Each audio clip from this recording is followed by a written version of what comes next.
Hello everyone, कैसे हो सभी लोग। मैं हूं आकाश भैया और आप सभी का स्वागत है रैंक प्लस पे। बच्चों, जैसा आप सभी को पता है कि हमारा चैप्टर चल रहा है तत्वों का वर्गीकरण एवं गुणधर्मों में आवर्तता। और आज इसका देखो लेक्चर नंबर आपका 4 जो है आपका होने वाला होगा, ठीक है। और देखो अभी तक जैसे कि अगर हम बात करेंगे तो इस चैप्टर का जो सबसे अच्छा पार्ट है, जहाँ से आपके पास एग्जाम्स में क्वेश्चन पूछे जाते हैं, अभी वो पार्ट चल रहा है, ठीक है। तो इसको थोड़ा सा अपने को जो ध्यान से समझने की ज़रूरत है, ठीक है। और थोड़ा इसमें सीखने की ज़रूरत काफ़ी सारी है, ठीक है। क्योंकि यहाँ पर इस पॉइंट को आप जितना अच्छे तरीके से कवर करोगे, मैं गारंटी दे रहा हूँ कि आपको आने वाले चैप्टर्स में भी चीज़ों को समझने में, क्लियर करने में काफ़ी हेल्प मिलने वाली होगी, ठीक है। ओके, बेसिक वाला पार्ट है तो आपको तत्वों की थोड़ी अच्छी नॉलेज मिल जाती है, तो ये काफ़ी हेल्प करता है कि भी इनके अनुप्रयोगों को करने के लिए, है ना। तो ये चीज़ ध्यान रखना, ठीक है। So first of all good afternoon everyone, good afternoon Vikas, good afternoon, कैसे हो आप, ठीक है। सो देखो एक बार जरूर ध्यान रखना, जैसे कि मैं हमेशा बोलता हूँ क्लास की स्टार्टिंग में, कि कोई भी डाउट हो पूछे ना। जो भी डीएसए है, डीएसए नंबर कमेंट कर सकते हो, डीएसए नंबर एंड जो भी हमारा क्वेश्चन नंबर आएगा डीएसए का, वो आप मुझे कमेंट कर देना। क्लास के साथ साथ हमें डिस्कस भी करते हुए चलेंगे ताकि आपकी चीज़ें क्लियर हो, नंबर एक चीज़। और दूसरी बात, जो भी पॉइंट बताया जाए उसको भी थोड़ा सा ध्यान से सुनना समझना, ठीक है। आज के टॉपिक क्या रहने वाला है, आज हम बात करने वाले हमारे सेकंड जो हमारा आवर्ती गुणधर्म होता है, आयन ऊर्जा, आज हम इसकी बात करने वाले हैं। लास्ट लेक्चर में आपको पता होगा कि हमने परमाणु त्रिज्या की हमने बात की थी, जिसमें हमने पूरी जो अलग अलग प्रकार की परमाणु त्रिज्या है उनके बारे में हमने थोड़ा समझा, आयनिक त्रिज्या क्या होती है उसके बारे में हमने समझा। एंड आई होप आपको उसके क्वेश्चंस भी मिल चुके होंगे। तो अगर आपको किसी भी क्वेश्चन में डाउट है तो आप मुझे कमेंट करके बता सकते हो, ओके। अदरवाइज हमारा जो टॉपिक है वो हम स्टार्ट करते हैं, ठीक है। और हाँ, एक चीज़ ध्यान रखना, परमाणु त्रिज्या को आपने जितना अच्छे तरीके से समझा है, ध्यान रखना उसी सेम कॉन्सेप्ट का यूज इधर होने वाला है। तो अगर आपने परमाणु त्रिज्या अच्छे से समझा है तो आप इसको भी समझने में आपको बहुत आसानी होने वाली है। आई गारंटी बहुत आसान तरीके से आप इसे समझ सकते हो इस कॉन्सेप्ट को, ओके। क्लियर है? तो कोई क्वेश्चन है तो आप मुझे बता सकते हो कमेंट करके, अदरवाइज हम क्लास को स्टार्ट करते हैं। आप मुझे थम्सअप जो है बता दीजिए, थम्सअप कर दो फटाफट से, फिर हम क्लास को स्टार्ट करेंगे, ठीक है। और देखो ध्यान रखना, अगेन जैसे कि मैंने बोला टॉपिक ईजी है, टॉपिक बेहद ईजी है, ठीक है। और ये भी फिक्स है कि भाई यहाँ से क्वेश्चन आता है। अगर आप मेरे से बोलो कि चैप्टर में कोई 2 टॉपिक ऐसे बताओ भैया जहाँ से क्वेश्चन फिक्स रहते हैं कहीं ना कहीं, तो आपके पास 2 टॉपिक फिक्स हैं। एक है परमाणु त्रिज्या का, परमाणु त्रिज्या उसमें भी स्पेसिफिक आयनिक त्रिज्या, उसमें काफ़ी क्वेश्चन बन जाते हैं। और दूसरा ये आयनन ऊर्जा का। ये 2 कॉन्सेप्ट सबसे ज़्यादा ऐसे हैं जो आपको क्वेश्चन देते हैं। इसके अलावा तो होने को तो और भी हैं, जैसे कि हमारा इलेक्ट्रॉन लब्धि ऊर्जा होती है या फिर विद्युत ऋणात्मकता होती है, ये भी कुछ टॉपिक्स होते हैं। ये भी आवर्ती गुणधर्म है जो हम आने वाले लेक्चर्स में सीखने वाले होंगे। लेकिन जहाँ से मैंने देखा है कि अक्सर क्वेश्चन आते ही रहते हैं, वो ये 2 टॉपिक है, ठीक है, परमाणु त्रिज्या और आयनन ऊर्जा। यहाँ से ज़्यादातर क्वेश्चंस बनते हैं, मतलब मोस्टली ईयर्स में, प्रीवियस ईयर में देखोगे आपको देखने को मिलेंगे ही मिलेंगे। तो इसलिए इनको थोड़ा सा जो है हम लोग अच्छे से करना है, ठीक है। क्लियर है? चले बहुत बढ़िया, स्टार्ट करते हैं। तो टॉपिक है हमारा आयनन ऊर्जा आज का, तो पूरा डिटेल मेरे को समझना है। इंग्लिश में क्या बोलते हो? Ionisation energy. इंग्लिश में क्या कहते हैं इससे? आयोनाइजेशन एनर्जी, ठीक है। अच्छा, कई बार क्या होता है, यहाँ पर क्या होता है ना, एक बार आप नोटिस करोगे बुक में अगर आप देखोगे तो कई बार कई जगहों पर आपको आयनन ऊर्जा की जगह पर आयनन एंथैल्पी लिखा होगा। क्या लिखा होगा यहाँ पे? एंथैल्पी, कि भाई आयनन एंथैल्पी कह दो, ठीक है। अच्छा देखो समझो, एक पहले एक बहुत ही बेसिक चीज समझा रहा हूँ, बहुत ध्यान से समझना।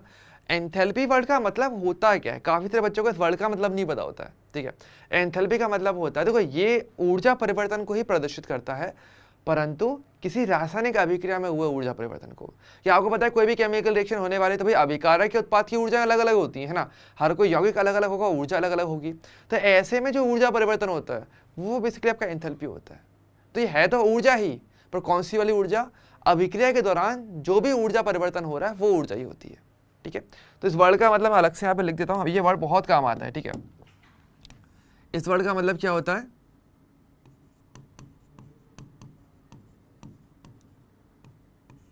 रासायनिक अभिक्रिया में हुआ ऊर्जा परिवर्तन। रासायनिक अभिक्रिया के दौरान जो भी ऊर्जा परिवर्तन होता है ओवरऑल, वो आपका एंथैल्पी कराया था। जैसे कि हम बोलते हैं कि ऊष्माक्षेपी ऊष्माशोषी अभिक्रिया, उसमें क्या होता है? ऊष्माक्षेपी में क्या होगा कि आपका अभिकारक रिएक्शन करके उत्पाद बनाएगा, लेकिन ऊष्मा मुक्त कर देगा। ऊष्मा यानी कि ऊर्जा मुक्त कर देगा, तो ऑब्वियसली बात है कि उत्पाद की ऊर्जा कम होगी, क्योंकि अभिकारक की ज्यादा थी, उसने ऊर्जा मुक्त कर दी तभी तो उत्पाद बनाए। तो मतलब अभिकारक की ऊर्जा ज्यादा है, उत्पाद की कम है। तो इधर जो डिफरेंस बना अभिकारक से उत्पाद में, जो परिवर्तन आया, वो भी मतलब की एंथैल्पी होती है। इस तरीके से तो ये वर्ड ऊर्जा को ही प्रदर्शित करता है, बस एक रिएक्शन के दौरान जब हम बात करते हैं एनर्जी की तो हम एंथैल्पी वर्ड लेके चलते हैं, ठीक है, एक चीज़। दूसरी बात, अब बात करें हमारे टॉपिक की बात करेंगे। टॉपिक क्या है मेरा? आयोनाइजेशन एनर्जी, यानी कि मेरा आयनन ऊर्जा। ये क्या होता है? देखो बहुत ज़्यादा समझना, हम यहाँ पे बात करते हैं एक विलिगित गैसीय परमाणु की। मतलब क्या होता है? देखो मैं चलो यहाँ पे इसका डायग्राम बना लेता हूँ। जैसे कि देखो परमाणु में क्या होगा हमारे पास, बीच में तो देखो मेरे पास क्या होता है, बीच में तो नाभिक रहेगा जिसमें मेरे पास प्रोटॉन रहते हैं, न्यूट्रॉन रहते हैं, और इलेक्ट्रॉन क्या करते हैं, इसके आसपास जो कक्षक होते हैं उनमें वो चक्कर लगाते हैं, है ना। इस प्रकार से मान लो कि जैसे ये एक परमाणु है, ठीक है। अच्छा परमाणु कैसा है? परमाणु मैंने लिया विलिगित गैसीय अवस्था वाला परमाणु। कैसा परमाणु? ध्यान रखना, हम बात करने वाले हैं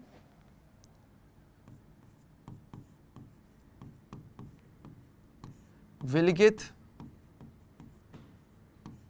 गैसीय परमाणु पे कंडीशन समझो। विलिगित का मतलब होता है आइसोलेटेड, मतलब एकदम अकेला, एकदम अलग परमाणु। और अलग आपको पता है, सिंपल सी बात है, आपके पास परमाणु सबसे अलग कब होता है? जब वो गैस अवस्था में होता है कहीं ना कहीं। क्योंकि गैस अवस्था में परमाणु एक दूसरे से दूर जाने की कोशिश करते हैं, लगातार एक परमाणु कहीं भाग रहा है, कोई कहीं भाग रहा है ना। ठोस में तो कण पास पास आते हैं, मतलब परमाणु बहुत पास पास होते हैं। द्रव में भी पास पास होते हैं, मतलब बीच के होते हैं, लेकिन कहीं ना कहीं पास पास होते हैं। लेकिन गैस में तो कण एकदम दूर भागने की कोशिश करते हैं। और हमें कण भी ऐसा ही चाहिए, एकदम अलग, जिसके आसपास कोई परमाणु ना हो, एकदम वातावरण से जिस पर प्रभाव ना पड़े।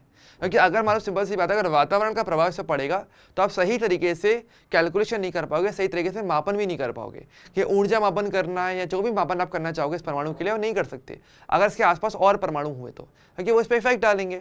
तो हम क्या करते हैं, बोलते हैं विलिगित गैसीय परमाणु, एकदम आइसोलेटेड, एकदम अलग, अकेला गैस अवस्था वाला परमाणु। तो ये है। तो अब होता क्या है, देखो हम क्या करते हैं, हमें टास्क हमें दिया गया है कि हमने क्या दिया, हम इसको दे रहे हैं बेसिकली ऊर्जा। हम इसे ऊर्जा दें और हम इतनी ऊर्जा दें कि इसका ये जो सबसे बाहरी कोश है, ये वाला कोश, ऑब्वियसली बात है ये दो कोश बने हैं, तो ये वाला कोश कहाँ है, इसका सबसे बाहरी कोश। तो इसके बाहरी कोश से ये जो एक अकेला इलेक्ट्रॉन है ये अलग हो जाए, ये मुक्त हो जाए, ठीक है। तो इसके लिए जो ऊर्जा दी जाती है वो आपकी आयोनाइजेशन एंथैल्पी, यानी कि आयनन ऊर्जा आपकी कहलाई जाती है। यानी इसकी परिभाषा को समझो और फिर डायग्राम को एक बार वापस देखना, ठीक है। तो परिभाषा ये होती है कि किसी विलिगित गैसीय परमाणु के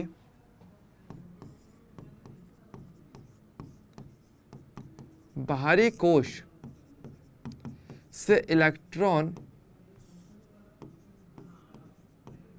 और कितने इलेक्ट्रॉन निकाले जाने ना, एक इलेक्ट्रॉन, बाहरी कोश से एक इलेक्ट्रॉन, यानी कि बहुत सारे नहीं, एक इलेक्ट्रॉन निकालने के लिए जो ऊर्जा की आवश्यकता होती है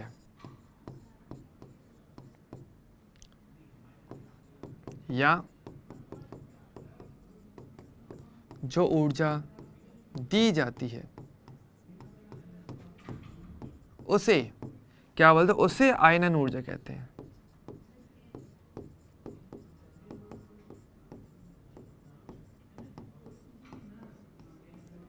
उसे हम क्या कहते हैं, उसे हम आयनन ऊर्जा कहते हैं, समझे। तो डायग्राम देखो, आप देखो आराम से डायग्राम को और इस परिभाषा को एक बार देखो, ऑटोमेटिक क्लियर हो जाएगा। मैंने क्या बोला, विलिगित गैसीय परमाणु है, एकदम अकेला परमाणु है, गैस अवस्था में रहेगा। इसके सबसे बाहरी कोश से मुझे सिर्फ एक इलेक्ट्रॉन निकालना है, बहुत सारे नहीं, सिर्फ एक इलेक्ट्रॉन निकालना है हमें, ठीक है। तो ये एक बार में देखो सिंपल सी बात है, अगर आप ऊर्जा दोगे ना तो एक बार में एक ही इलेक्ट्रॉन निकलता है। अगर कोई दूसरा इलेक्ट्रॉन निकाला तो उसके लिए अलग से फिर से ऊर्जा देनी पड़ेगी, लेकिन एक बार में तो एक इलेक्ट्रॉन निकलता है, ठीक है। तो उसको बाहर निकालने के लिए, कंप्लीटली अलग करने के लिए, बाहर निकालने के लिए आप जो ऊर्जा दे रहे हो या जिस ऊर्जा की आवश्यकता पड़ने वाली होगी उसको आप आयनन ऊर्जा कहोगे, सिंपल सी बात है। ओके, क्लियर है। अच्छा, इस कॉन्सेप्ट में अगर देखा जाए तो हम क्या बोल रहे हैं, परमाणु से इलेक्ट्रॉन बाहर निकल रहा है। तो जैसे कि मान लो आपके पास एक कोई परमाणु है और उसके आपने क्या दी है, आयनन ऊर्जा आपने दी है, तो उससे क्या बनेगा, एक इलेक्ट्रॉन बाहर निकल जाएगा, तो इससे क्या बनेगा, A+ और एक इलेक्ट्रॉन आपका अलग हो जाएगा। इस तरीके से हम बोलते हैं। तो रिएक्शन को मैं ऐसे लिख सकता हूँ चाहूँ तो, ठीक है। ए क्या है मेरा, ए मेरी बेसिकली मेरा एक विलिगित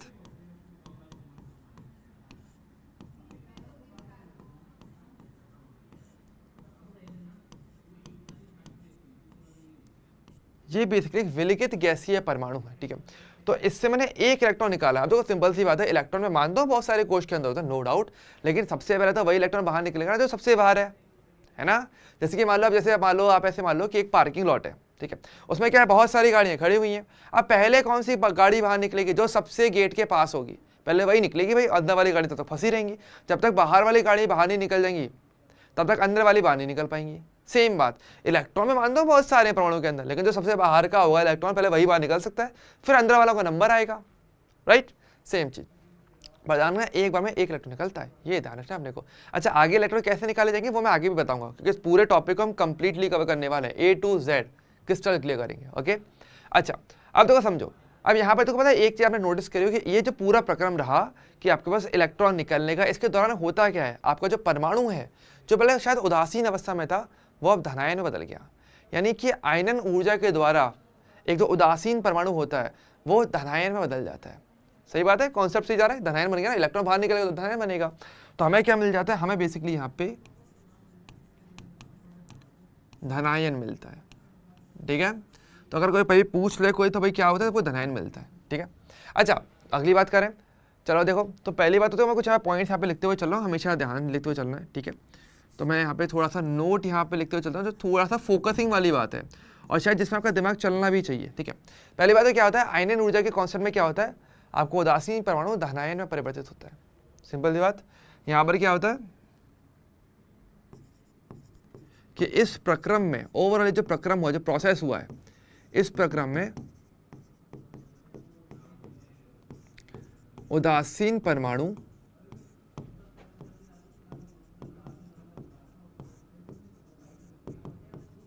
धनायन में परिवर्तित होता है। आपका जो उदासीन परमाणु है वो धनायन में बदल जाता है, पॉजिटिव आवेश पे आ जाता है उदासीन का, है ना। अच्छा एक बात, दूसरी बात क्या है, दूसरी बात ये भी कि देखो आप ध्यान से देखो, आप ऊर्जा दे रहे हो, समझ रहे हो आप क्या कर रहे हो, आप बेसिकली इस परमाणु से इलेक्ट्रॉन निकालने के लिए ऊर्जा दे रहे हो। और आपको पता है कि कोई प्रोग्राम जिसमें देखो, अब मेरा परमाणु एक तरीके से अभिकारक हो गया अगर देखा जाए तो अभिकारक को ऊर्जा दी जा रही है, यह ऊर्जा अवशोषित कर रहा है और इलेक्ट्रॉन दे रहा है। तो प्रोग्राम कैसा हो जाएगा, आपको पता है जब किसी तंत्र के लिए ऊर्जा दी जाती है तो प्रोग्राम आपका ऊष्माशोषी होता है, और अगर किसी अभिक्रिया के दौरान ऊर्जा मुक्त होती है या ऊष्मा मुक्त होती है तो वो ऊष्माक्षेपी होता है। तो ये कौन सा हो जाएगा, हमारा ऊष्माशोषी प्रोग्राम है, ठीक है। तो ये कौन सा हो जाएगा कि यह है ऊष्माशोषी प्रक्रम होता है, ठीक है। यानी यहां पर हम कह सकते हैं कि हमारा जो डेल्टा एच है वो आपका पॉजिटिव होता है, असल में आप ऊर्जा दे रहे हो, ठीक है। और डेल्टा एच क्या है, मेरा आप सभी को पता है, एंथैल्पी परिवर्तन जो होता है कि आपने ऊर्जा दी है तब जाके इलेक्ट्रॉन बाहर निकल पा रहा है। ओके, तो ये बात जैसे मैं बोला कि एक्सचेंज होता है, इसे ऐसे मान लो, इसको ऐसे मान के चलना, तो बहुत सिंपल सी तरीका है कि जैसे मान लो आप किसी दुकान पे गए हो, आपको अगर कोई सामान खरीदना है तो अब क्या करोगे, आप उसे रुपए दोगे, अब बदले में आपको सामान देगा। केमिस्ट्री में आपको बताऊँ बहुत ही क्लियर कट बात है, देखो रुपये एक ऐसी चीज़ है आप जानते हो नॉर्मल लाइफ में कि जो हर एक काम को करवा सकता है, अगर सही अमाउंट में दिया जाए तो सारे के सारे काम किए जा सकते हैं एक बार के लिए, तो है ना। ओके, लेकिन और सेम उसे कैसे देखो केमिस्ट्री में या साइंस में अगर बात करेंगे तो हमारे पास क्या, तो हमारे पास ऊर्जा होती है। ऊर्जा क्या होती है, ऊर्जा हमारे लिए वो वैल्यू है, वो मात्रा होती है जो हर एक प्रक्रम को संभव करवा सकती है, ऐसा कैसे आप सही मात्रा में ऊर्जा प्रदान कर रहे हो तो, ठीक है। तो एक तरीके से हम ये कहते हैं, बहुत ही सिंपल सा फंडा मान के चलता हूँ कि ऊर्जा एक तरीके से यहाँ पे करेंसी का काम करती है, एक तरीके से रुपये का काम करती है। और अगर हम बात करें जो इलेक्ट्रॉन होते हैं, ये हमारे लिए काफ़ी मूल्यवान चीज़ होती है परमाणु के लिए, क्योंकि वो आपको पता है कि उसके बिना वो उदासीन नहीं रह सकता, स्थायी नहीं रह पाएगा। तो इलेक्ट्रॉन क्या करते हैं, ओवरऑल स्टेबिलिटी भी देते हैं काफ़ी हद तक, आवेश संतुलन में काफ़ी हेल्प करते हैं। अगर प्रोटॉन पे आवेश पॉजिटिव होगा तो उसको उदासीन करने के लिए इलेक्ट्रॉन पे नेगेटिव आवेश है, और जब तक किसी परमाणु पर आवेश रहेगा वो कहीं ना कहीं अस्थायी थोड़ा रह जाता है, ठीक है। तो इलेक्ट्रॉन स्थायित्व प्रदान करते हैं, परमाणु को उदासीन करने में हेल्प करवाते हैं, काफ़ी एक वैल्यूबल चीज़ हो जाती है परमाणु के लिए, ठीक है। तो इलेक्ट्रॉन बहुत ही ज़्यादा वैल्यूबल है, बहुत ही मूल्यवान वस्तु है, और ऊर्जा हमारे लिए यहाँ पे करेंसी है। अगर मुझे इस परमाणु से अगर इलेक्ट्रॉन चाहिए तो मुझे इसको ऊर्जा देनी पड़ेगी, मतलब कि रुपये खर्च करने पड़ेंगे, सिंपल सी चीज़ है। क्या ये वाली बात सही है, मेरे हिसाब से तो सही होगी कहीं ना कहीं, है ना, कि आप बदले में ऊर्जा दे रहे हो, मतलब आप ऊर्जा दे रहे हो, बदले में आपको इलेक्ट्रॉन मिल रहा है। एक्सचेंज तो देखो होता है, ये सिंपल सी बात है, हमेशा होता है, ठीक है। अब देखो इससे फर्क भी पड़ता है, ये कॉन्सेप्ट दिमाग में रखना, ठीक है, क्योंकि अभी हम आगे वाले जब टॉपिक को पढ़ेंगे इसी क्लास के अंदर ही, तो ये आपको चीज़ों को क्लियर करने में बहुत हेल्प करने वाला है, इसलिए इस बात को थोड़ा ध्यान रखना, ठीक है। अच्छा अब जैसे समझो ये वाली नोट हमारा क्लियर हो गया, ओके, कि ऊष्माशोषी क्योंकि आपने ऊर्जा दी है, आप ऊर्जा दोगे तो प्रक्रम ऊष्माशोषी होता है, ठीक है, डेल्टा एच उसके लिए पॉजिटिव होता है, ठीक। अब देखो समझो, अब पॉइंट हमारे पास इसमें इंपॉर्टेंट ये आता है कि इसके प्रभावित करने वाले कारक वो आपके लिए काफ़ी इंपॉर्टेंट रहता है, वो आपको थोड़े से समझने रहते हैं, ठीक है। पर चलो, तो हम थोड़ा सा पहले बात करते हैं, हमारे पास सामान्यतः अगर हम बात करें कि अगर आप प्रभावित करने वाले कारक क्या है, वो थोड़ा क्लियर करते हैं, ठीक है। फिर हम बात करेंगे आवर्त सारणी के अंदर इसका क्या रोल रह जाता है, ठीक है। चलिए, तो हम पहले बात करने वाले हैं हमारे पास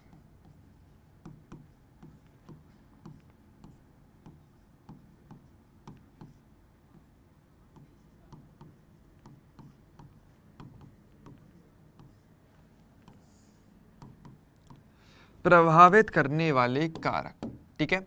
सबसे पहला कारक क्या होता है, देखो सबसे पहला कारक मैं लेके चलूंगा आकार का, ठीक है। आकार क्यों, देखो आपको याद होगा मैंने आपको परमाणु त्रिज्या के बारे में बताया था, है ना।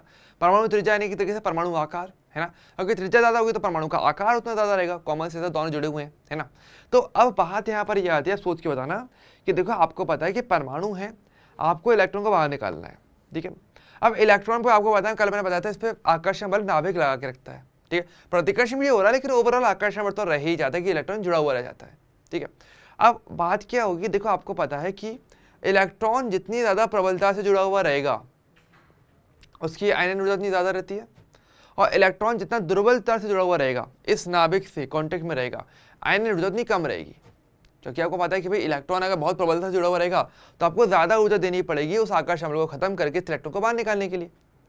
और अगर ये दुर्बलता से जुड़ा हुआ इलेक्ट्रॉन, तो ऐसे में आपको पता है आपको कम ऊर्जा देनी पड़ेगी कि यहाँ पर ये जो आकर्षण बल है वो खत्म हो जाए और इलेक्ट्रॉन बाहर निकल जाए।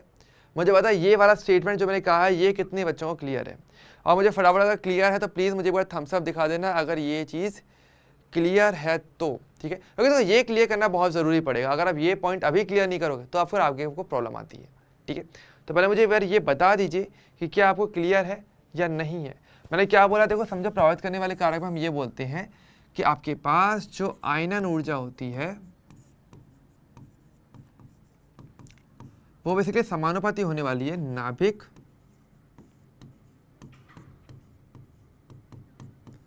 तथा इलेक्ट्रॉन के मध्य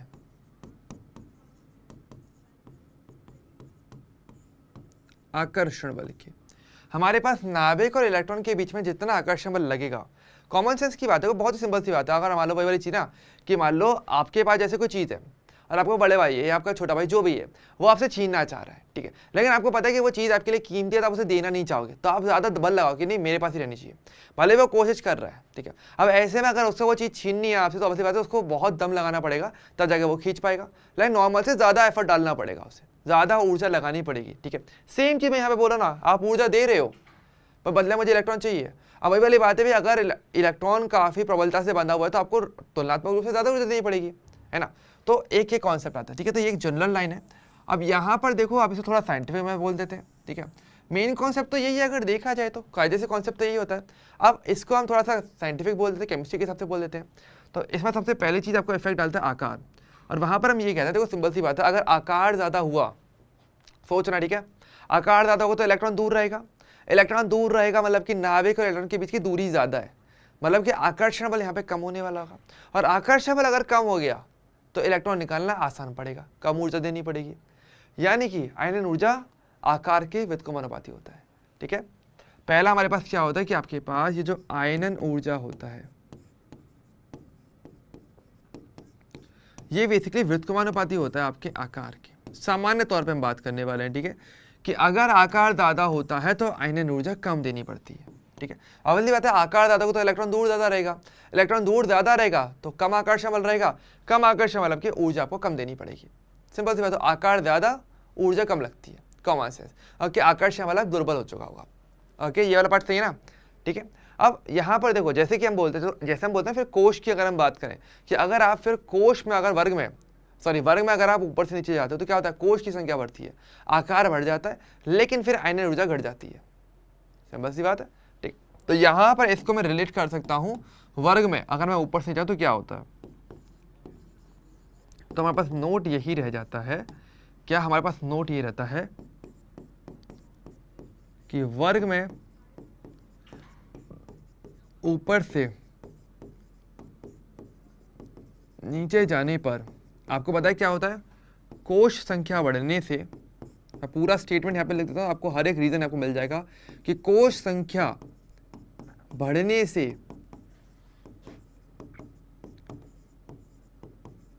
आकार बढ़ता है। सिंपल सी बात है, आपको पता है यार, वर्ग में ऊपर से नीचे जाओगे तो कोश की संख्या बढ़ रही है तो आकार बढ़ेगा, इलेक्ट्रॉन दूर तो चलेगा ना, आकार बढ़ेगा, और जिस कारण से क्या होगा, इलेक्ट्रॉन और नाभिक के बीच का आकर्षण बल कम हो जाएगा, और जिस कारण से आयन ऊर्जा भी कम हो जाती है।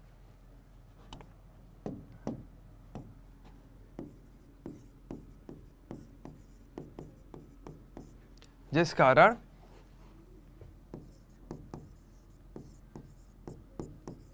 नाभिक तथा इलेक्ट्रॉन के मध्य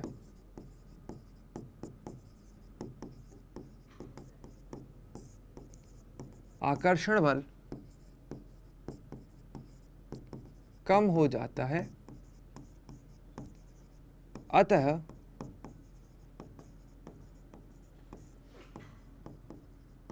आयन ऊर्जा घटती है। ठीक है, तो वर्ग में तो ये चीज देखने को मिलती है। ठीक है, क्योंकि हमें आवर्त सारणी को साथ में लेकर चलना पड़ेगा कंपेयर करने के लिए, क्योंकि क्वेश्चन आता है ऑर्डर वाला, क्रम वाला क्वेश्चन आता है ना, तो ये बात ध्यान रखना। तो अगर हम वर्ग में ऊपर से नीचे आ रहे हो तो हम क्या बोलते हैं, आयन ऊर्जा कम होती है, पर एक्चुअल लॉजिक क्या है, लॉजिक ये लिख दिया मैंने यहाँ पे। ठीक है, तो आपको चीजें जितनी हो सके ना उतने लॉजिकल करना। ठीक है, जितनी चीजें लॉजिकल याद रखोगे उतना आपको फायदा रहेगा। ओके, क्लियर रहेगा। ठीक है, ये वाला पार्ट हमारा सबसे पहला आता है। ठीक है, और अगर हम बात करेंगे दूसरा, अगर हम इसे प्रभावित करने के हिसाब से देखा जाए, ठीक है, तो पहला तो हमारा आकार हो गया। हालांकि आकार में काफ़ी सारी चीज़ों को क्लियर करने में बहुत हेल्प करेगा। ठीक है, जैसे कि देखो, अगर आप आवर्त में बाएं से दाएं जाते हो तो क्या होता है, आपको पता है आकार कम भी होता है, तो ऐसे में आपके पास क्या होगा, आपकी ऊर्जा बढ़ेगी। रीज़न क्या है, जेड इफेक्टिव, जो मैंने आपको कल बताया था कि आपको पता है कि हमारे पास सेकेंड क्या आता है मेरा, कि आपके पास जो आयनन ऊर्जा होती है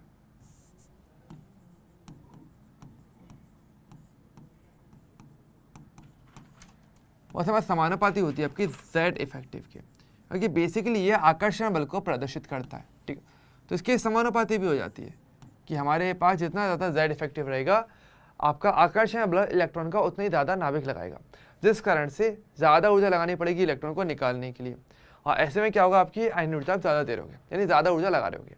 ठीक है, और इस कॉन्सेप्ट का जो हम काम करते हैं, इसका हम करते हैं आवर्त के अंदर। ठीक है, तो यहाँ पर चलो मैं नोट में यहाँ पे सेकंड वाला लिखता हूँ। नोट हमारे पास क्या बनता है,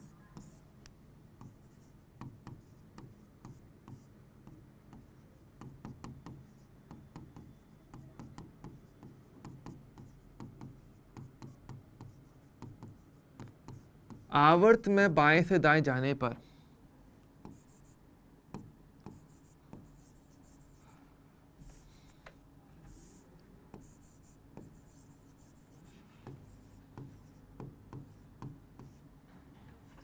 जेड इफेक्टिव बढ़ता है। ठीक है,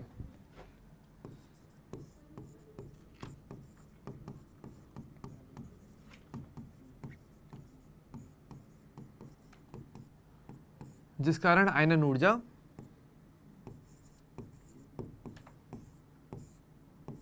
बढ़ती जाती है। ठीक है, जिस कारण आयनन ऊर्जा आपकी बढ़ती चली जाती है। ठीक है, ये आपका दूसरा होता है। ठीक है, अब देखो यहाँ पर क्या होता है, एक तीसरा और आता है, और ये वाला आपको स्पेशली फोकस करना पड़ेगा। ठीक है, वो क्या है आपका, वो है आपका कि स्थायी, तीसरा पॉइंट समझो बस इतना सा हमारा, कि पूर्ण पूरित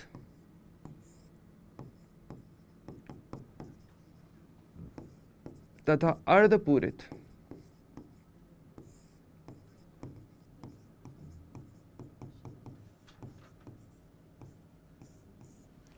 पूर्ण पूरित तथा अर्धपूरित इलेक्ट्रॉनिक विन्यास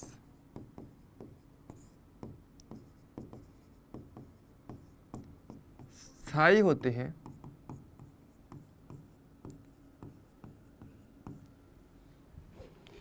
जिस कारण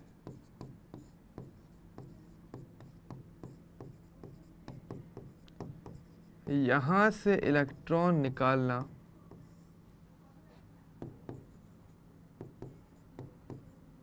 अत्यंत कठिन होता है।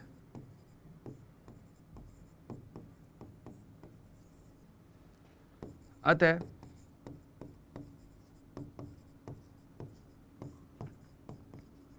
आयनन ऊर्जा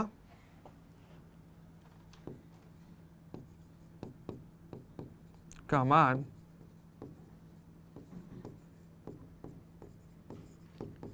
अधिक हो जाता है। देखो सिंपल सी बात है, ऐसे मानो कि जैसे कि आपको पता है कि अगर आपके पास जो परमाणु है जिससे आप इलेक्ट्रॉन निकालने वाले हो, अगर वो ऑलरेडी स्थायी है तो क्या वो इलेक्ट्रॉन देना चाहेगा?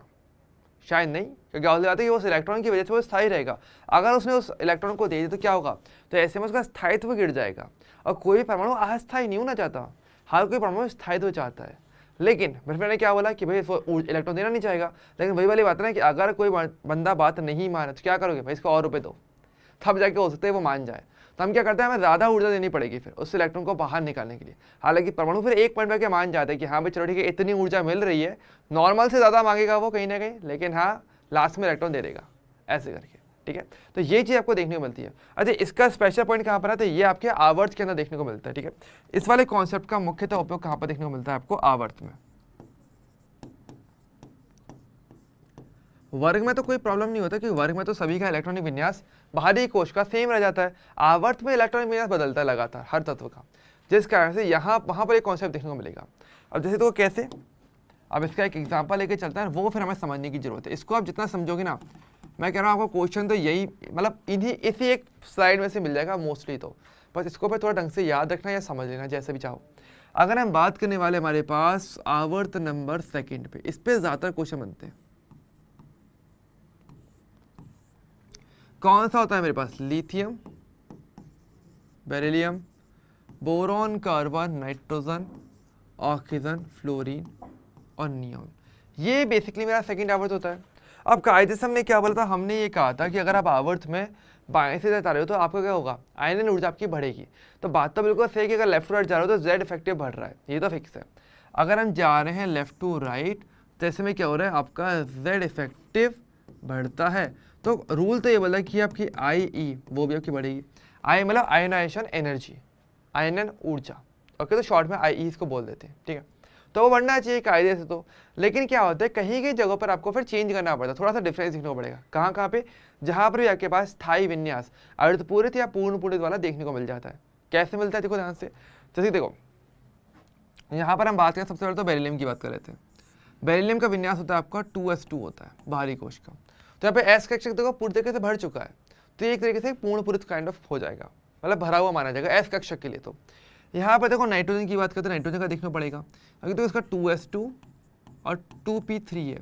पी कक्षक में एग्जैक्ट आधे 3 इलेक्ट्रॉन है, तो ये आपका अर्धपूरित विन्यास हो जाता है। और यहाँ पर देखो नियॉन, नियॉन आपका पूर्ण पूरित है। तो आखिर ये कैसे हो गई? इसका 2s2 2p6 ये आपका पूर्ण पूरित हो जाता है। तो ये काफ़ी ज़्यादा स्थायी है। पूर्ण पूरित तो सबसे ज़्यादा स्थायी होता है, अर्धपूरित से ज़्यादा स्थायी है ना। तो अगर देखा जाए तो किधर क्या क्या कॉन्सेप्ट लग रहा है? यहाँ पर आपका कॉन्सेप्ट लगेगा आपका पूर्ण पूरित का, इसका थोड़ा देखना पड़ेगा। यहाँ मिल रहा है आपको अर्धपूरित विन्यास, ठीक है। और यहाँ पर भी आपको देखो 2s2 एक तरीके से पूर्ण पूरित नहीं कहा जाएगा और अर्धपूरित भी नहीं कहा जाएगा, बस ये थोड़ा स्थायी रह जाएगा। तो इसमें सामान्यतः स्थायी कहता हूँ बस, ठीक है।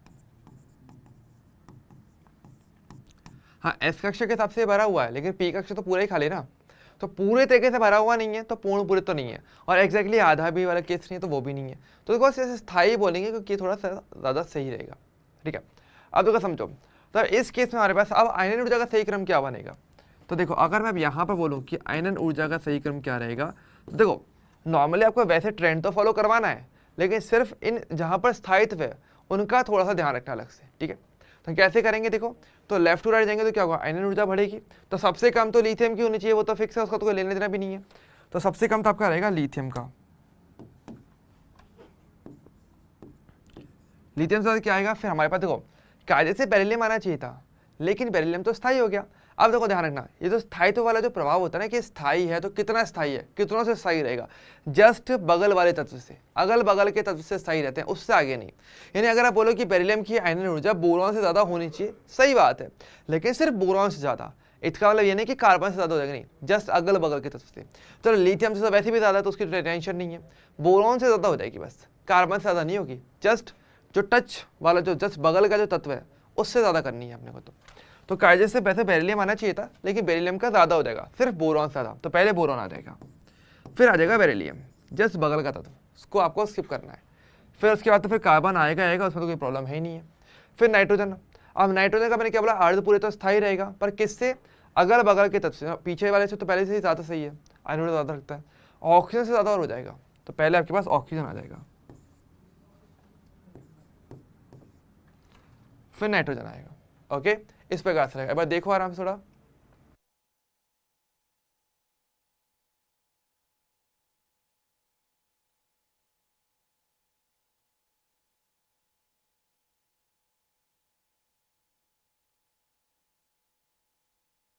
ओके, क्लियर है। इसके बाद हमारे पास क्या आएगा, देखो अब नाइट्रोजन के बाद फ्लोरीन आ जाएगा। मैंने क्या बोला, नाइट्रोजन स्थायी है नो डाउट, ठीक है, अच्छी बात है, लेकिन इतना नहीं कि फ्लोरीन से ज़्यादा नहीं, जस्ट बगल का तत्व स्किप करवाना है, उससे आगे होगा, उसके आगे वाला तो फिर नॉर्मल चलेगा।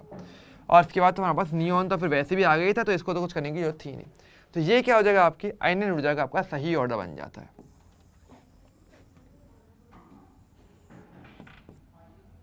ओके, क्लियर है। एक बार चाहो तो आराम से देख लो, मैं थोड़ा साइड में हट जाता हूँ, और कोई डाउट हो तो प्लीज़ पूछेगा।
ओके, क्लियर है। अरे बहुत बड़ी बात, बहुत अच्छी बात है। चलो ठीक है, अब देखो समझो, अब इसको हम थोड़ा सा और आगे बढ़ाते हैं। ठीक है, तो ये आपने आयनिक ऊर्जा का सही क्रम हमने देख लिया। ठीक है, और देखो ध्यान रखना, मोस्टली वैसे सेकंड आवर्त का सबसे ज़्यादा पूछा जाता है, औरों के लिए भी मतलब सिमिलर ट्रेंड पर चलेगा, लेकिन नॉर्मली देखा जाए तो सेकंड आवर्त का ज़्यादा पूछा जाता है। अक्सर देखा गया मैंने कि प्रीवियस ईयर के एग्जाम में भी देखोगे ना, तो भी आपको ये चीज़ देखने को मिलती है।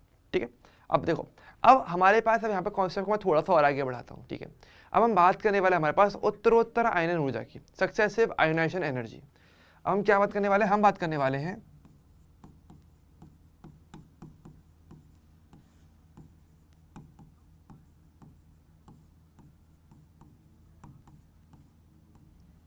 उत्तरोत्तर आयनन ऊर्जा, सक्सेसिव आयोनाइजेशन एनर्जी हम कहते हैं। इसका मतलब क्या है कि देखो, ऐसा जरूरी नहीं कि आप एक इलेक्ट्रॉन निकालो, आप चाहो तो बार बार इलेक्ट्रॉन भी निकाल सकते हो। जैसे मैं बोला ना कि एक बार में एक इलेक्ट्रॉन निकलता है, लेकिन अगर मुझे दूसरा इलेक्ट्रॉन निकालना हो तो मुझे फिर से ऊर्जा देनी पड़ेगी। लेकिन अब जिस नंबर के इलेक्ट्रॉन को निकालना चाहते हो, उसके लिए जो ऊर्जा दे रहे हो उसको उसी नंबर की आयनन ऊर्जा कहा जाता है। यानी कि जैसे कि मान लो, जैसे कि ए है, पहले उदासीन था, ठीक है, हमने इसको क्या दी, हमने इसको आयनन ऊर्जा दी फर्स्ट टाइम पे।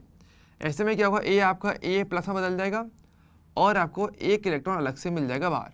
ठीक है, तो पहला इलेक्ट्रॉन निकला है हमारा अभी तक तो। ठीक है, तो ऐसे में आपने अब जो आयनन ऊर्जा दी, इसको बोलोगे फर्स्ट आयनाइजेशन एनर्जी। इसको हम क्या बोलेंगे, इसको हम कहेंगे प्रथम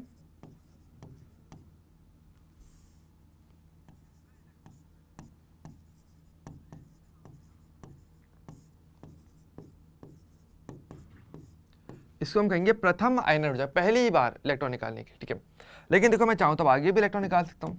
तो मान लो इस ए प्लस से मैंने कहा कि भाई मुझे एक इलेक्ट्रॉन और निकालना है, तो इसके लिए मैं क्या करूँगा, मान लो मैं इसको फिर से ऊर्जा दी, तो मुझे अलग ऊर्जा देनी पड़ेगी। इससे क्या होगा, हमारा इलेक्ट्रॉन फिर से बाहर निकलेगा। अब ए पर पहले से एक इलेक्ट्रॉन निकल चुका था, ए प्लस, दूसरा निकलेगा तो ए प्लस टू हो जाएगा, मतलब दूसरा इलेक्ट्रॉन निकल चुका अब इस पॉइंट पे, और एक इलेक्ट्रॉन हमने और अलग कर लिया। ठीक है, अब हमने क्या दिया, हमने दूसरा इलेक्ट्रॉन निकालने के लिए ऊर्जा दी है, इसको मैं क्या बोलूँगा, द्वितीय आयनन ऊर्जा, यानी कि सेकेंड आयोनाइजेशन एनर्जी। इस यहाँ पर क्या लग जाएगा, तो हम ये बोलेंगे कि भाई ये मेरा सेकेंड वाला है।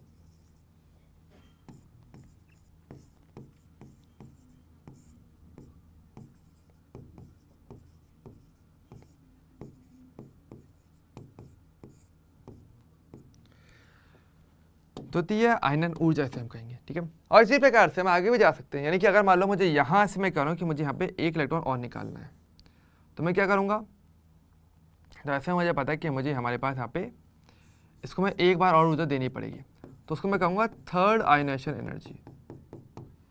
इससे क्या होगा, आपका A+3 में बदल जाएगा और एक इलेक्ट्रॉन आपका और अलग हो जाएगा। क्या बोलेंगे इसको, तृतीय।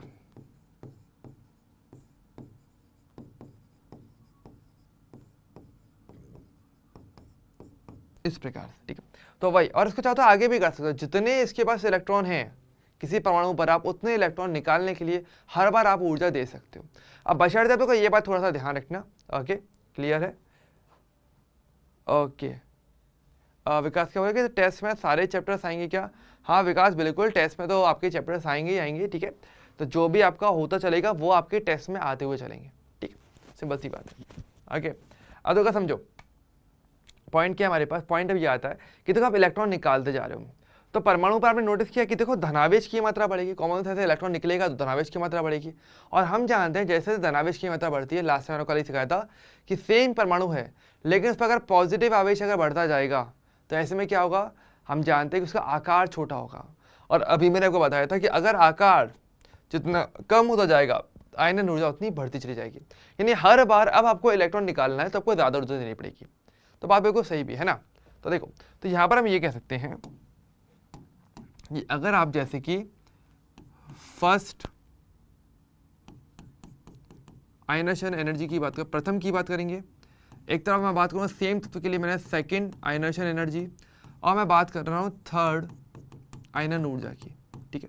तो हर बार मुझे पहले से ज़्यादा ऊर्जा देनी पड़ेगी, तो ये इसका सही क्रम बनता है और ये आगे भी जा सकता है, ओके। ये अपने को ध्यान रखना, ठीक है। यानी सिंपल सी बात, देखो ऑब्वियसली बात है कि हर बार देखो धनावेश बढ़ता जाएगा, आपको पता है जिसके पास धनावेश होता है उसके पास इलेक्ट्रॉन की वैसे ही कमी हो रही है कहीं ना कहीं, है ना। तो ऐसे में इलेक्ट्रॉन वैसे ही कीमती है, तो अगर आपको और इलेक्ट्रॉन निकालना तो आपको पहले से ज़्यादा ऊर्जा देनी पड़ जाएगी, है ना, वही वाली बात है, ठीक है। तो इसके लिए आयनन ऊर्जा का मान हमेशा बढ़ता चला जाता है। अगर आप बार बार इलेक्ट्रॉन निकालते हो तो पहले वाले से ज़्यादा ऊर्जा देनी पड़ेगी, 110%, ओके। तो ये थोड़ा सा ध्यान रखना, ये काफ़ी हेल्प करता है चीज़ों को क्लियर करने के लिए, ठीक है। और हाँ, हर बार ऊर्जा देनी पड़ेगी, कभी मिलेगी नहीं, ठीक है। अगली बात है, आप इलेक्ट्रॉन मांग रहे हो तो बदले में तो रुपए खर्च करोगे ना, तो यहाँ पर ऊर्जा खर्च करोगे तब बदले में इलेक्ट्रॉन मिलेगा। अब यह है कि भाई इलेक्ट्रॉन कीमती है, तुमने पहली बार निकाला, चलो ठीक है, उसने इलेक्ट्रॉन दे दिया, दूसरी बार के लिए अगली बात है उसके पास कमी हो गई उस चीज़ की, उसको भी ज़रूरत है अपने को स्थायी करने के लिए, लेकिन अब अपने स्थायित्व को छोड़ के तुम्हें इलेक्ट्रॉन क्यों देगा, तुम बदले में से कितना रुपये दे रहे हो, कितनी ऊर्जा दे रहे हो, इस हिसाब से। तो हर बार पहले से ज़्यादा ऊर्जा लगानी पड़ती है, ओके। क्लियर है ये वाला पार्ट?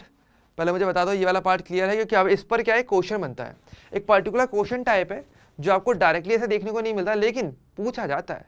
क्रम नहीं है, वो क्रम का क्वेश्चन नहीं होगा, लेकिन एक अलग पैटर्न का क्वेश्चन जो इसमें से बन जाता है, और बहुत ध्यान समझना, ठीक है। अच्छा, एक छोटा सा नोट मैं यहाँ पे जरूर बताना चाहूँगा कि जैसे अगर हम आयनन ऊर्जा की अगर बात करेंगे, इस पर नहीं लेकिन ओवरऑल भी अगर बात करेंगे तो, अच्छा वैसे ध्यान रखना कि अगर आप किसी भी आवर्त की बात करते हो कि आप पूछो कि कौन से ऐसे तत्व हैं जिनकी आयनन ऊर्जा सबसे ज़्यादा होती है, तो हमेशा अक्रिय गैसों की होती है, क्योंकि आपको पता है वो तो पूर्ण पूरित रखते हैं, बहुत सही विन्यास है, तो उनके लिए आयनन ऊर्जा का मान सबसे ज़्यादा हो जाता है।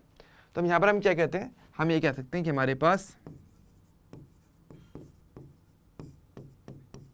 अक्रिय गैस यानी कि वर्ग 18 के तत्वों का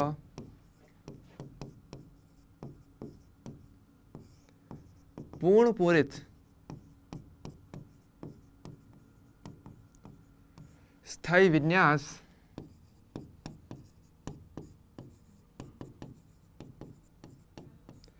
होने के कारण इलेक्ट्रॉन निकालना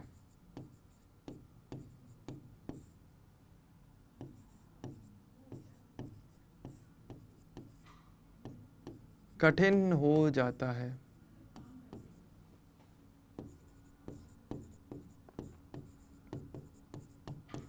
जिस कारण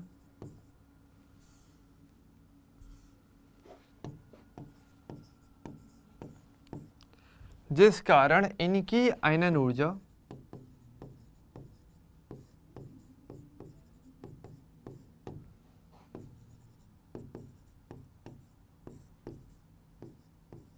अत्यंत उच्च होती है। जिस कारण इनकी आयन ऊर्जा अत्यंत उच्च होती है, बहुत ज़्यादा हाई हो जाती है। ठीक है, ये ध्यान रखना पड़ेगा। ओके, चलिए अब एक छोटा सा क्वेश्चन देखते हैं और देखते हैं कितने बच्चे इसका सही जवाब दे पाएंगे, क्योंकि क्वेश्चन अच्छा है, सोच के जवाब दोगे तो शायद आंसर दे पाओगे। ठीक है, तो बेसिकली क्वेश्चन ये है कि मैं आपको क्या दे रहा है, क्वेश्चन ये है कि आपको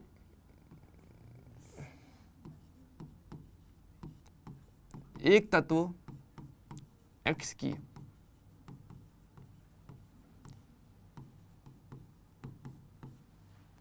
आयनन ऊर्जाएं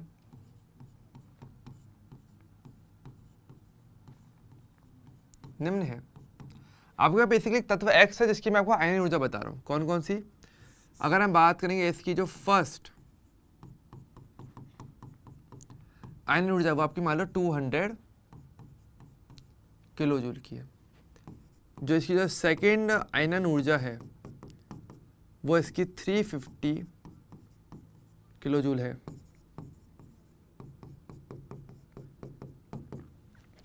थर्ड आयनन ऊर्जा इसकी है आपकी 600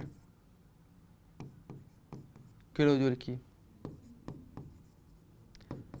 फोर्थ आयनन ऊर्जा इसकी कितनी है, वो आपकी है 1500 किलो जूल की। और जो फिफ्थ आयनन ऊर्जा है वो आपकी दी हुई है 1850 किलो जूल की। हाँ, ऐसे में सवाल ये आता है कि देखो आपको एक ही तत्व की अलग अलग जो आने वाली जो आपके उत्तरोत्तर जो आयनन ऊर्जा है वो आपको दी हुई है। क्वेश्चन ये है कि ये जो तत्व है एक्स, अब देखो क्वेश्चन क्या है, क्वेश्चन ये है कि तत्व एक्स की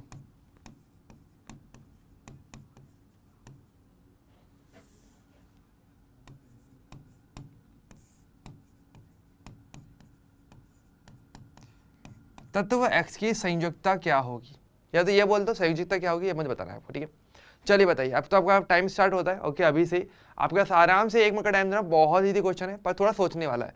पर पहले मैं चाहूँगा आराम से देखो कि ऐसा क्वेश्चन एग्जाम में आता है। ठीक है, क्वेश्चन क्या आपके पास कि आपको एक तत्व है उसकी आपको अलग अलग आयनन ऊर्जा दी हुई है, पहले दूसरी तीसरी चौथी पांचवी तक दी हुई है। ठीक है, डाटा आपके सामने लिखा हुआ है। क्वेश्चन ये कि ये जो तत्व x है इसकी संयोजकता क्या रहेगी। संयोजकता मतलब कि बाहरी कोश में बेसिकली कितने इलेक्ट्रॉन रहने वाले हैं आपको वो बताने। ओके, हालांकि वैसे तो हम बंद बनाने वाले इलेक्ट्रॉन होते हैं, लेकिन फिलहाल में चलो संयोजकता नहीं पूछते, उसमें तो कंफ्यूज हो सकते हैं, हो जाओ। आपको बताना है कि तत्व x के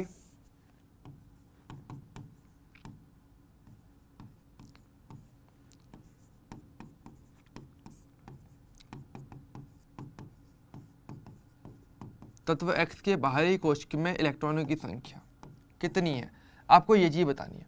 ओके, चलिए तो आपका टाइम स्टार्ट होता है। ठीक है, थोड़ा सा आपको टाइम दे रहा हूँ, सोचो मुझे बताइए इसका आंसर क्या होगा।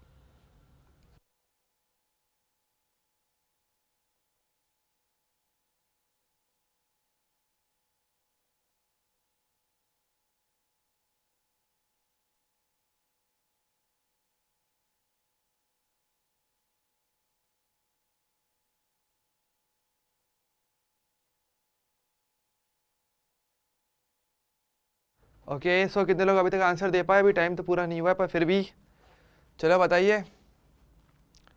ओके, विकास कह रहे हैं कि भैया इसके अंदर 4 इलेक्ट्रॉन इसके बाहरी कोश में होने चाहिए। हाँ चलो ठीक है, ट्राई किया गया है नो डाउट, लेकिन अभी देखना पड़ेगा सही आंसर 4 है या कुछ और होना चाहिए। हाँ और कोई आंसर देना चाहेगा? अभी तक केवल विकास ने आंसर दिया। हाँ अरे यार पता नहीं क्या है, तुम लोग जवाब नहीं देते और आंसर भी नहीं देते, कैसे चलेगा ऐसे। चलो ठीक है, कोई बात नहीं, हम बताते हैं। देखो देखो समझो, अब विकास चलो आपने आंसर दिया, चलो आप भी समझो और लोग भी थोड़ा ध्यान सुनो। देखो हमें पता है, देखो इलेक्ट्रॉन हम निकालते चल रहे हैं। ठीक है, तब तो मैंने एक बार इलेक्ट्रॉन निकाला तो आप मतलब आपने एक बार ऊर्जा दी, उससे एक इलेक्ट्रॉन निकला, दूसरी बार मैंने दूसरा इलेक्ट्रॉन निकाला, तीसरी बार मैंने तीसरा इलेक्ट्रॉन निकाला। ठीक है, इसका मतलब क्या होगा, जब आपने पहली बार ऊर्जा दी होगी तो हमारे पास इसने एक इलेक्ट्रॉन निकाला होगा। ठीक है, सेकंड वाले केस में इसने आपके 2 इलेक्ट्रॉन अब तक आपके निकल चुके हैं इन टोटल। जब तीसरी बार ऊर्जा दे रहे हो तो तब तक आप टोटल 3 इलेक्ट्रॉन निकाल चुके होंगे इस पॉइंट तक आते होते। राइट, तो फर्क कहाँ पर आ रहा है, फर्क आ रहा है इन दो की वैल्यूज में। ध्यान से देखो, क्या आपको पता है जब 3 इलेक्ट्रॉन निकाल दो आपको ये तो पता है हर बार देखो ऊर्जा बढ़ रही है, तो फिक्स है। तुम्हारे को बताया ही था कि भाई हर बार जब आप इलेक्ट्रॉन निकालना चाहोगे पहले से ज़्यादा तो आपको ऊर्जा ज़्यादा देनी पड़ेगी, तो पहले के कंपेयर में आप हर बार ज़्यादा ऊर्जा ही खर्च कर रहे हो। लेकिन पता फर्क कहाँ पर आ गया, फर्क आया तो यहाँ पर बढ़ रहा है, ठीक है, एक समझ में आ रहा है, ट्रेंड सा बन रहा है ना। लेकिन तो यहाँ पर देखो अचानक से गैप बहुत ज़्यादा हो गया। यहां पर क्या हो गया, यहां पर आपको देखने को मिल रहा है हाई गैप। ओके, बहुत ज्यादा जो अंतर देखने को मिला है आपको यहाँ देखने को मिलता है अचानक से। ऐसा क्या हो गया, तो यहाँ पर हुआ कुछ ही होगा, जब चौथा इलेक्ट्रॉन जब निकालने की बात आई, अगर देखो तीसरा इलेक्ट्रॉन निकालने के लिए थर्ड आयन ऊर्जा लगेगी आपकी, ठीक है, तो 3 इलेक्ट्रॉन निकाल चुके थे। जब बात आई चौथा इलेक्ट्रॉन निकालने के लिए, तो आपको अचानक से बहुत ज्यादा ऊर्जा देनी पड़ गई। अब ये कब हो सकता है, ये तभी हो सकता है जब चौथा इलेक्ट्रॉन, सोच के देखना, वो एक स्थायी विन्यास से निकाला जा रहा हो। स्थायी विन्यास हमारे पास कौन सा होता है, अभी जस्ट आपको लिखाया था नोट में, अक्रिय गैसों का। यानी कि अब चौथा इलेक्ट्रॉन कहीं ना कहीं अक्रिय गैस के विन्यास से निकलने वाला है, ठीक है। तो यहां पर इसका मतलब क्या हो जाएगा, तो इसको एक एग्जांपल आप ऐसे ले लो, जैसे कि आप एक सिंपल एग्जांपल लेके चल सकते हैं हम यहाँ पे, चाहे तो एल्यूमिनियम का ले लेते, चलो एल्यूमिनियम का, ठीक है। एल्यूमिनियम के परमाणु में क्या होता है, देखो आपको पता है, बीच में तो नाभिक रहेगा जिसमें हमारे पास प्रोटॉन है, न्यूट्रॉन है। पहले कोश में 2 इलेक्ट्रॉन रहते हैं, दूसरा कोश में इसके पास 8 इलेक्ट्रॉन रहते हैं, तो 1 2 3 4 5 6 7 8, और इसके बाद जो तीसरे नंबर का जो कोश आता है उसमें 3 इलेक्ट्रॉन है, 1 2 3। अब भाई इलेक्ट्रॉन रहेंगे तो दूर दूर रहेंगे ना ज़्यादा ज़्यादा, कि प्रतिकर्षण कम से कम हो। तो देखो भाई, आपने क्या किया, आपने दिया पहले पहली वाली ऊर्जा,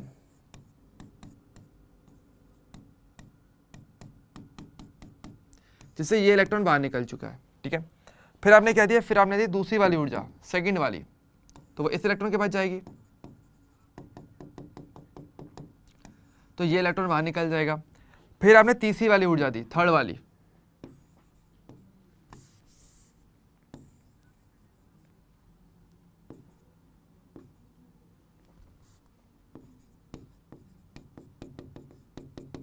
जिससे कि ये इलेक्ट्रॉन भी बाहर निकल गया, ठीक है।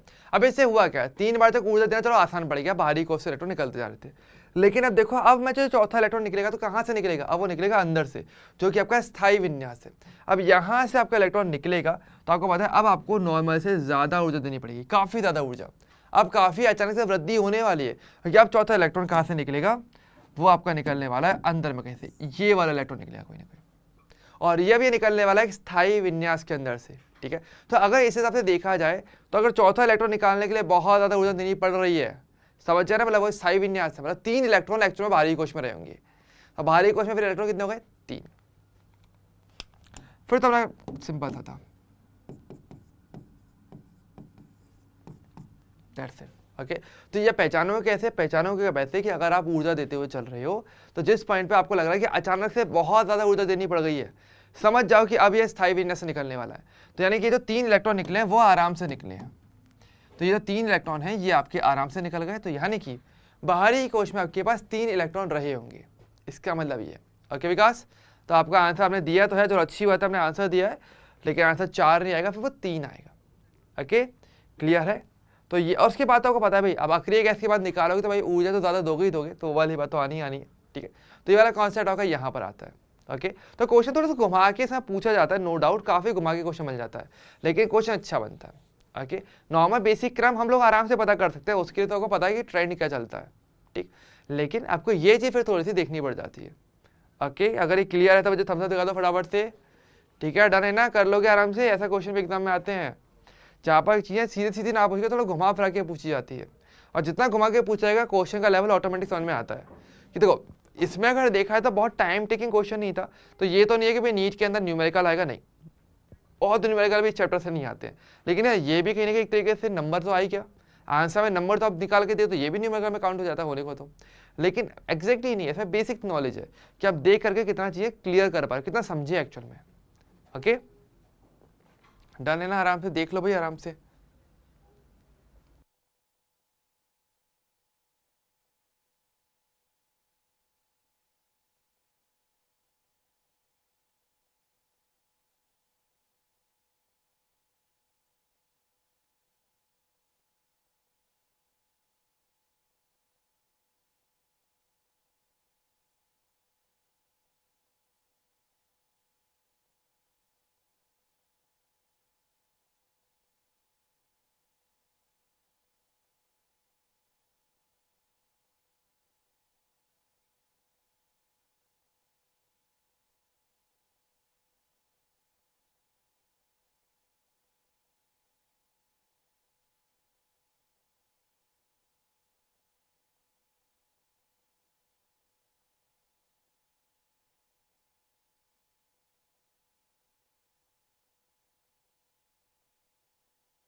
ओके चलो ठीक है, विकास करेंगे सर एक क्वेश्चन और, चलिए ठीक है एक क्वेश्चन और दे, चलो हो जाए, ये हो गया। चलिए एक क्वेश्चन और करते हैं, चलो मुझे बताना भाई इस सवाल का जवाब क्या होने वाला है, ठीक है सोच समझ के आंसर देना, ठीक है। आपको भाई सेम तत्व एक्स दिया है, आपको क्या बताना है, इसके बाहरी कोश में इलेक्ट्रॉन की संख्या।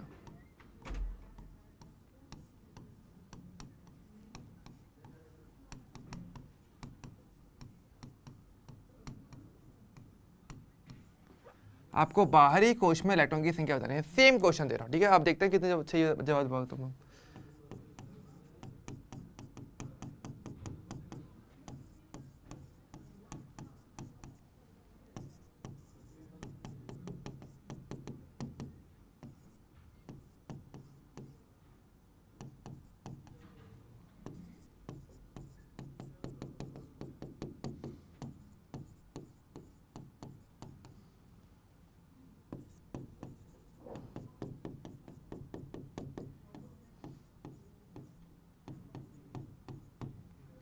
ये लीजिए, तो मैंने आपको 4 आयनन ऊर्जाओं की वैल्यूज दी हैं, आपको बताना है कि अब इस केस के अंदर हमारे पास जो परमाणु है उसके बाहरी कोश में कितने इलेक्ट्रॉन रहने वाले हैं।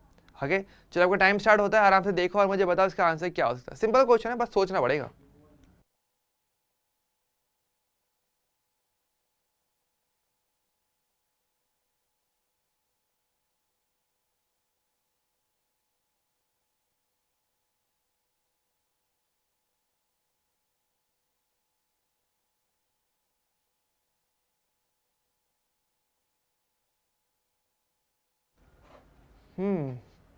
क्या लगता है क्या इसका आंसर होना चाहिए? वैसे तो क्वेश्चन इजी है, पर हाँ अगेन दिमाग वाला क्वेश्चन लगेगा, क्योंकि यहाँ पे थोड़ा सा मैं क्वेश्चन हमेशा ध्यान से देता हूँ।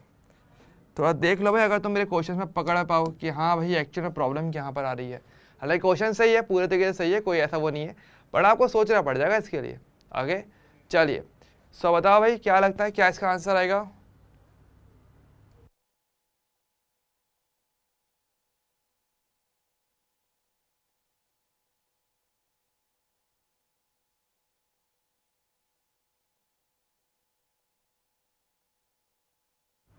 ओके तो इसका आंसर अभी भी 4, अभी भी 4 होना चाहिए।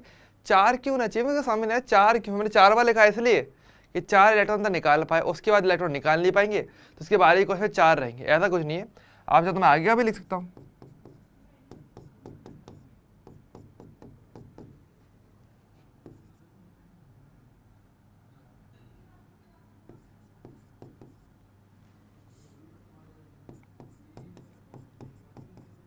ये लो, तुम इसके आगे का पूछ रहे मेरे से, मैं चाहता तो उसका छठे का भी लिख दूं।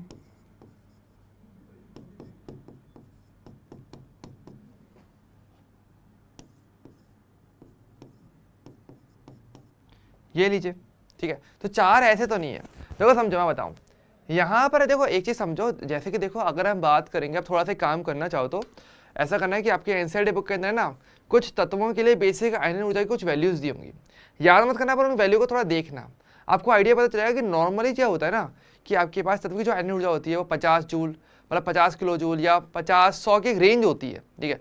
लेकिन अगर आप देखोगे अक्रिय गैसों के लिए तो उनकी आयनन ऊर्जा बहुत ज़्यादा होती है, हाई, शुरुआत से हाई रहती है, ठीक है।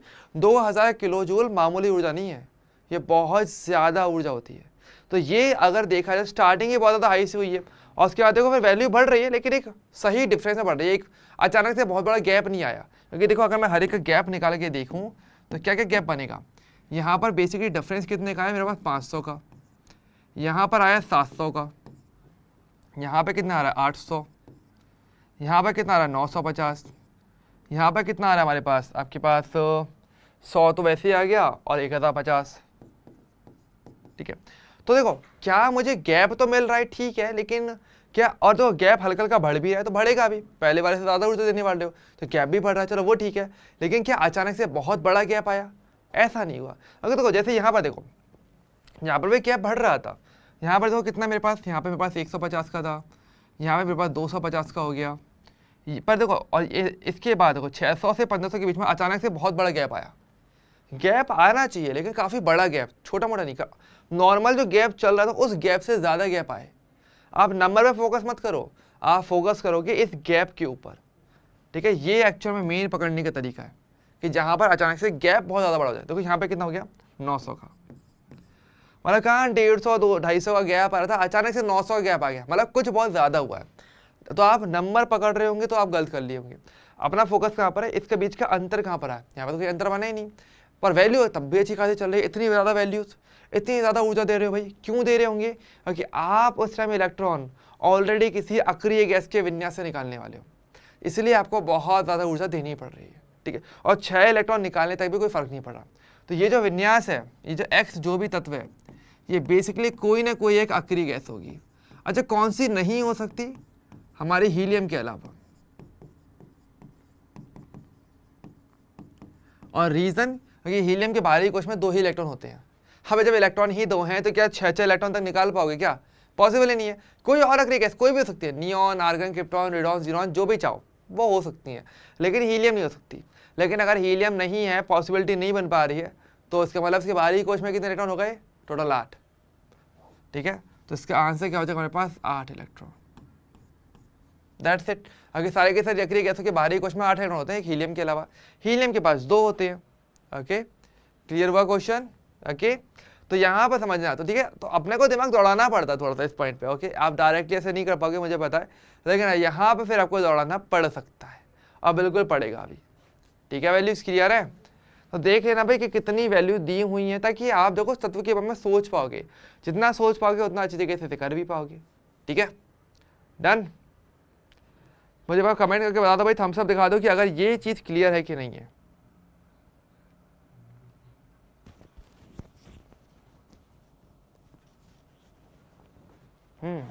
विकास कहेंगे सर अर्धपूरित विन्यास भी तो हो सकता है, पॉसिबिलिटी है।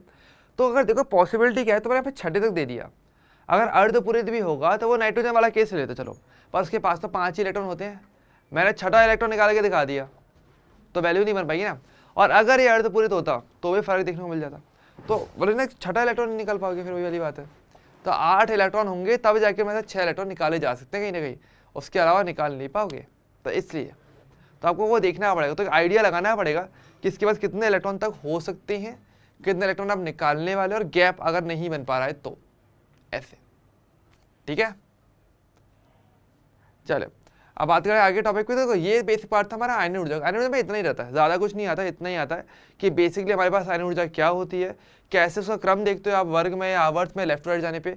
और एक थोड़ा सा जो देखना पड़ता है वो आपको देखना पड़ता है यहाँ पे, पूर्ण पूरित और अर्धपूरित जो विन्यास होता है उसके केस में आपको थोड़ा सा देखना पड़ जाता है, अदरवाइज आपको इतना देखने की जरूरत नहीं पड़ती, इजीली आप इसे कर सकते हो, ठीक है। पर ध्यान रखना क्या, इस वाले क्रम को जरूर ध्यान रखना, ये काफ़ी ज़्यादा हेल्पफुल और डायरेक्टली एग्जाम में आए हुए हैं।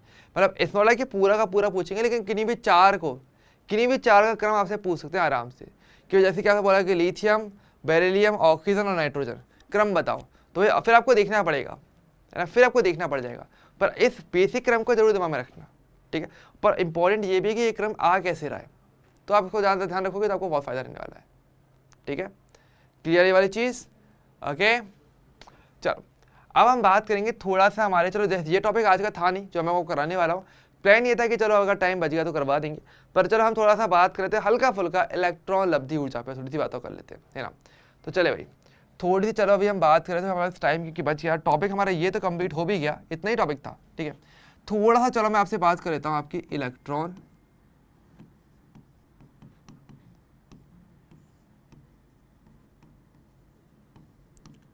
लब्धि एंथैल्पी, ठीक है। देखो मैं चाहूँ तो इसको इलेक्ट्रॉन लब्धि ऊर्जा भी कह सकता हूँ, लेकिन इसको एंथैल्पी वर्ड कहना ज़्यादा सही रहेगा, ठीक है।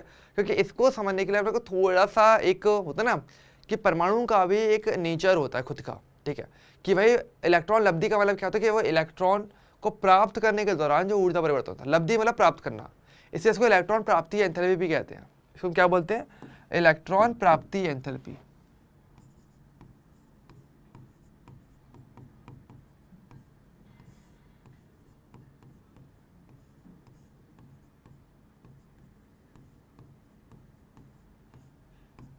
ठीक है। इसको इलेक्ट्रॉन प्राप्ति एंथैल्पी के नाम से भी जाना जाता है, ठीक है। अब होता है क्या, मतलब कि ये देखो आयन ऊर्जा में क्या था, आयन ऊर्जा के कॉन्सेप्ट में ये था कि आप इलेक्ट्रॉन निकाल रहे हो, बदले में आप ऊर्जा दे रहे हो, आपने ऊर्जा दी, उसने इलेक्ट्रॉन दिया, ठीक। अब यहाँ पर क्या होगा, हम बेसिकली अब कोशिश ये करें कि उल्टी चीज़, कि हम परमाणु में इलेक्ट्रॉन जोड़ना चाह रहे हैं, तो बदले में हम उम्मीद करेंगे हमें ऊर्जा मिलेगी, सामान्य तौर पे ऐसा होता है, ठीक है। पर बात ये आती है कि देखो कभी कभी ऊर्जा लग भी जाती है, कैसे लगेगी वो हम देखेंगे। पर बात वही आने वाली है कि जब आप किसी परमाणु के अंदर इलेक्ट्रॉन जोड़ते हो तो ऐसे में कुछ ना कुछ ऊर्जा परिवर्तन होता है। मोस्टली केसेस में ऊर्जा मिलती है, लेकिन कई केस में ऊर्जा लगानी भी पड़ जाती है, ये भी होता है, ठीक है। तो इसलिए मैं बोलूँगा बेसिक कि ऊर्जा परिवर्तन कुछ ना कुछ तो होगा, या तो ऊर्जा मिलेगी या फिर आपको लगानी पड़ेगी। उसको आप बोलते हो इलेक्ट्रॉन प्राप्ति एंथैल्पी, यानी इलेक्ट्रॉन लब्धि ऊर्जा, ठीक है। तो पहले इसकी परिभाषा थोड़ा सा मैं लिख लेता हूँ, थोड़ा सा इसको हम हल्का फुल्का आज क्लियर करेंगे।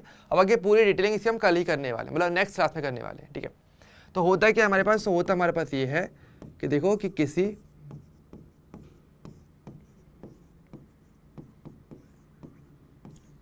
विलिखित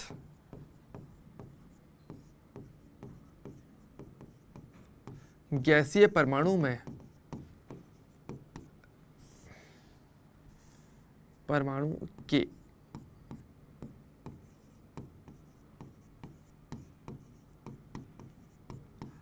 बाहरी कोश में इलेक्ट्रॉन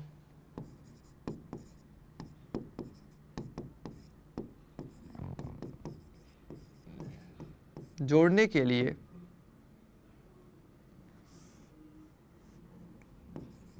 जोड़ने के कारण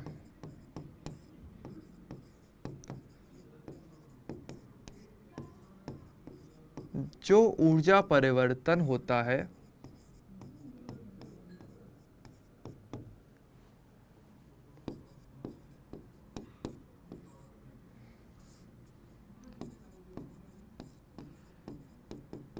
उससे इलेक्ट्रॉन लब्धि एंथैल्पी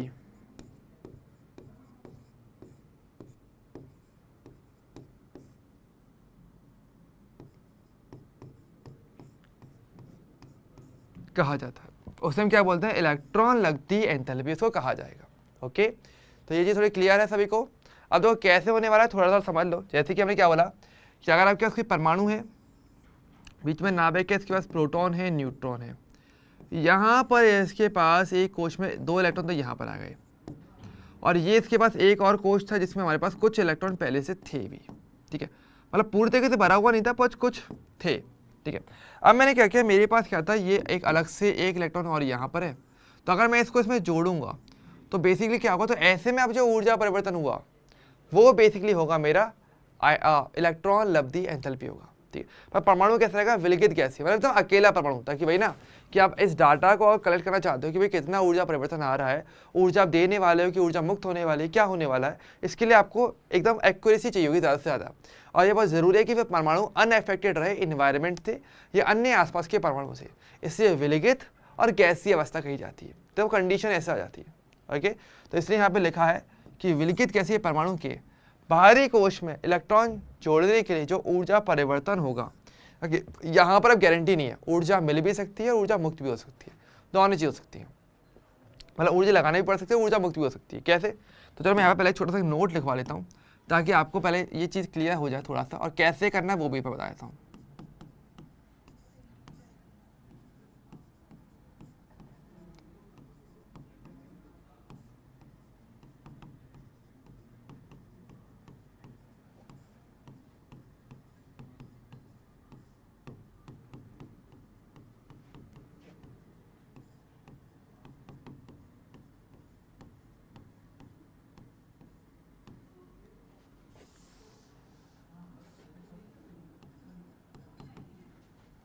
इस प्रक्रम में उदासीन परमाणु ऋणायन में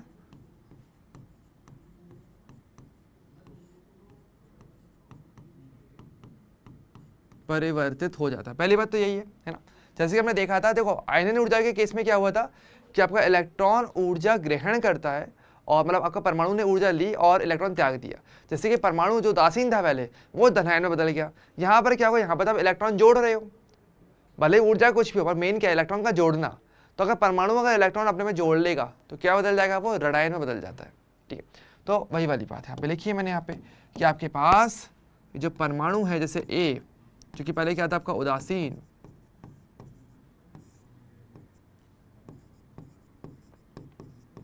परमाणु, ये असल में क्या करता है, इसमें हम जोड़ते हैं एक इलेक्ट्रॉन, इससे ए माइनस बन जाएगा और साथ में आपके पास क्या होगा, आपके साथ यहाँ पे कुछ ना कुछ आपके पास ऊर्जा परिवर्तन होगा।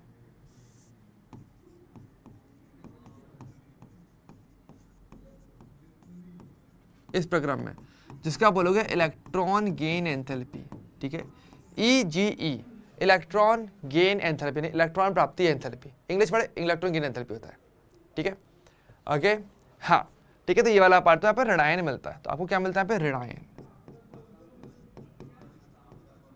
ठीक है। ये तो पहला पॉइंट हो गया। दूसरा पॉइंट ध्यान रखना, प्रक्रम,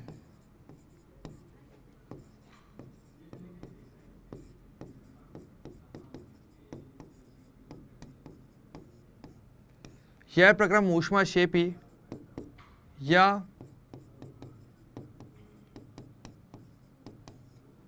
ऊष्माशोषी हो सकता है, ठीक है, कुछ भी हो सकता है, ऊष्माक्षेपी भी हो सकता है, ऊष्माशोषी भी। तो आयनन ऊर्जा का कॉन्सेप्ट तो फिक्स है, अगर आपको इलेक्ट्रॉन निकालना है तो ऊर्जा देनी पड़ेगी, ये तो फिक्स है। लेकिन अगर हम बात करें इलेक्ट्रॉन दे रहे हैं तो बदले में हो सकता है ऊर्जा मिले, हो सकता है ना मिले, उल्टा लगानी पड़ जाए। कैसे, तो ये चीज़ आपको समझनी है, ये चीज़ आप समझ लो तो आज का काम हमारा पूरा हो जाता है, ठीक है। देखो समझो, बेसिक एग्जांपल लेके चलते हैं, ठीक है। अगर हम मान लो कि हम ये करने वाले हैं कि आपके पास परमाणु है, ठीक है, मतलब जैसे कि मान लो आप हो, आपके पास सामान है, वो सामान आपको बेचना है, तो आप किसी दुकान पर जाएंगे, कुछ ऐसी दुकानें भी तो होती है जो सामान खरीदती हैं उल्टा, कि सामान तुम बेच दो और हम तुम बदले में रुपये देंगे, ठीक है। अब वो वाली बात है कि भाई आपके पास सामान तो है, आपको देना है सामान, तो देखो दो चीज़ें होंगी, अगर उस सामान की कीमत है, अगर उस दुकानदार को ज़रूरत है तब तो वो सामान खरीदेगा, बदले में आपको रुपए देगा। लेकिन उसको ज़रूरत ही नहीं है तो क्या वो सामान रखना चाहेगा, नहीं रखना चाहेगा। और हालांकि देखो पता है कभी कभी क्या होता है, ऐसी भी कंडीशन बन जाती है कि भाई हमारे पास सामान है लेकिन शायद वो बहुत सही सामान नहीं है, ठीक है, मतलब वो घर में हो, मतलब कि प्रॉब्लम है, और दुकानदार को पता है भाई अगर मैंने ले लिया तो मेरे पास भी प्रॉब्लम आएगी, तो भाई हम क्या सोचते हैं, भाई तो किसी तरीके से ले ले, तो बस रख ले, हमें चाहिए नहीं, हम तो रुपये दे देंगे, तो उसको रख ले अपने पास, ये भी चीज़ हो जाती है कई बार, ठीक है। तो वही सेम चीज़ है। तो परमाणु अगर पहले से, तो नॉर्मली परमाणु इलेक्ट्रॉन चाहता है कि वो मूल्यवान है, ठीक है, इलेक्ट्रॉन का अपना एक वैल्यू होती है, तो वो अगर इलेक्ट्रॉन रखेगा तो बदले में मोस्टली केस में वो इलेक्ट्रॉन ऊर्जा मुक्त कर देता है, तो प्रक्रम ऊष्माक्षेपी हो जाता है। लेकिन अगर मान लो जैसे कि परमाणु स्थायी है, जैसे अक्रिय गैस की बात करते हैं, अक्रिय गैस तो पहले से स्थायी है, तो क्या वो इलेक्ट्रॉन ऐड करवाना चाहेंगे अपने अंदर, नहीं करवाना चाहेंगे, जरूरत ही नहीं है। लेकिन आप कहो कि नहीं मैं तो ज़बरदस्ती ऐड करवाऊंगा, तो ऐसे में क्या करना पड़ेगा, पहले से वो कोष तो पूरा भरा हुआ है, उस कोष में तो अब इलेक्ट्रॉन जाने से रहा, आपको नया कोष बनाना पड़ेगा, नया कोष बनाना पड़ेगा, उस इलेक्ट्रॉन को जोड़ना पड़ेगा। तो इसमें इलेक्ट्रॉन, इसमें ओवरऑल परमाणु ऊर्जा दे, उससे ज़्यादा आपको ऊर्जा लगानी पड़ेगी, क्योंकि भाई नया कोष बनवाओ, फिर उसमें इलेक्ट्रॉन डलवाओ, तो भाई उसमें लागत लगती है, किसी चीज़ को करवाओगे लागत लगाते हो, ठीक है, तो यहाँ पर ऊर्जा लगानी पड़ जाती है। इस कारण से प्रक्रम अक्रिय गैसों के केस में ऊष्माशोषी हो जाता है। और इसके अलावा जो भी आपके परमाणु जो स्थायी होते हैं, जैसे कि नाइट्रोजन है, आप चाहो तो टेबल देख सकते हो, आपके एनसीईआरटी बुक के अंदर टेबल होगी, चेक करना मैं चाहूँगा जा करके कि आप देखोगे वहाँ पे। तो जैसे कि मोस्टली गैसों की, मोस्टली परमाणुओं की बात की जाए तो उनमें इलेक्ट्रॉन जोड़ोगे, अच्छी बात है, वो आपको ऊर्जा दे देंगे बदले में, ठीक है, क्योंकि ज़रूरत मान जाती है, इलेक्ट्रॉन वैल्यूबल भी होता है। लेकिन आप देखना नाइट्रोजन जिसका अर्धपूरित स्थायी विन्यास है, आप बात करोगे अक्रिय गैसों के लिए उनका पूर्ण पूरित स्थायी विन्यास है, वो अपने में इलेक्ट्रॉन ऐड करवाना नहीं चाहते हैं, पर अगर आप फिर भी ऐड करोगे तो वो ज़बरदस्ती वाली बात हो जाएगी और फिर आपको उल्टा ऊर्जा लगानी पड़ेगी, ठीक है। तो वहाँ पर उनके लिए आप देखोगे कि आपकी जो वैल्यू दी हुई है वो पॉजिटिव में दी जाएगी और अन्य के लिए नेगेटिव में दी जाएगी। चाहो तो एनसीईआरटी बुक में आप चेक करना आराम से, ठीक है, ताकि डाटा क्लियर रहेगा ना कि जो पढ़ाया जा रहा है वो कितना क्लियर है, ओके। और एक सिंगल कॉन्सेप्ट है, कितनी बातें एक्चुअल में समझ में आती हैं। आपको वो डाटा याद नहीं करना, आपको तरीका समझना है कि भाई कब आपके लिए ऊष्माक्षेपी प्रक्रम होने वाला है, कब आपका ऊष्माशोषी प्रक्रम होने वाला है इलेक्ट्रॉन लब्धि एंथैल्पी के केस में, क्योंकि इसमें दोनों ही हो सकते हैं, ठीक है। तो ये चीज़ थोड़ा सा ध्यान रखना, ठीक है। तो आज चेक करना आराम से, ठीक है। और इसको वैसे हम एक्चुअल में कैसे देखेंगे कि आपके आवर्त या वर्ग के अंदर क्या प्रभावित करने वाले कारक है, वो हम नेक्स्ट वाले लेक्चर में देखने वाले हैं। आज नहीं, आज के लिए केवल इतना ही रहेगा। आज का मेनली हमारा आयनिक ऊर्जा का था, जिसके क्वेश्चन आपको डीएसए में मिलेंगे। इसके क्वेश्चन आपको डीएसए में नहीं मिलने वाले, चिंता मत करना, वो हम अगली क्लास में इसके डीएसए मिलने वाले हैं। लेकिन एक जस्ट आइडिया के लिए कि ये होता क्या है वो मैंने आपको बता दिया है, ठीक है। आप इसको थोड़ा सा सर्च करना भी आराम से, थोड़ा खुद से देखोगे, थोड़ा बहुत एनसीईआरटी बुक खोलोगे तो आपको टेबल देखोगे ना तो आपको चीज़ें थोड़ी क्लियर होती है। जब एक्यूरेट एक डाटा होता है तो चीज़ें और क्लियर हो जाती है दिमाग के अंदर, तो वो चीज़ करना आज के लिए, ओके। और देखो कल और परसों की तो आपका ऑफ रहने वाला है, आराम से सैटरडे और संडे के बात है, तो ऑफ रहेगा तो भाई आराम से पढ़ना थोड़ा सा, तो डीएसएस को ज़्यादा से ज़्यादा सॉल्व करना, जितना सॉल्व करोगे उतना फ़ायदा मिलेगा। ओके, और कोई डाउट है तो फिर आप मंडे को जो क्लास रहने वाले फिर उसमें आप पूछ लेना, ठीक है। चलिए, तो फिर आज के लिए अगर देखा जाएगा तो मेरी तरफ से इतना ही रहने वाला होगा, ठीक है। और हम मिलेंगे मंडे को आपकी नेक्स्ट क्लास के अंदर, जिसमें हम इसी टॉपिक को कंप्लीट कर रहे होंगे, आपका इलेक्ट्रॉन लब्धि एंथैल्पी को। तो इसको थोड़ा अच्छे से पढ़ना है, ठीक है।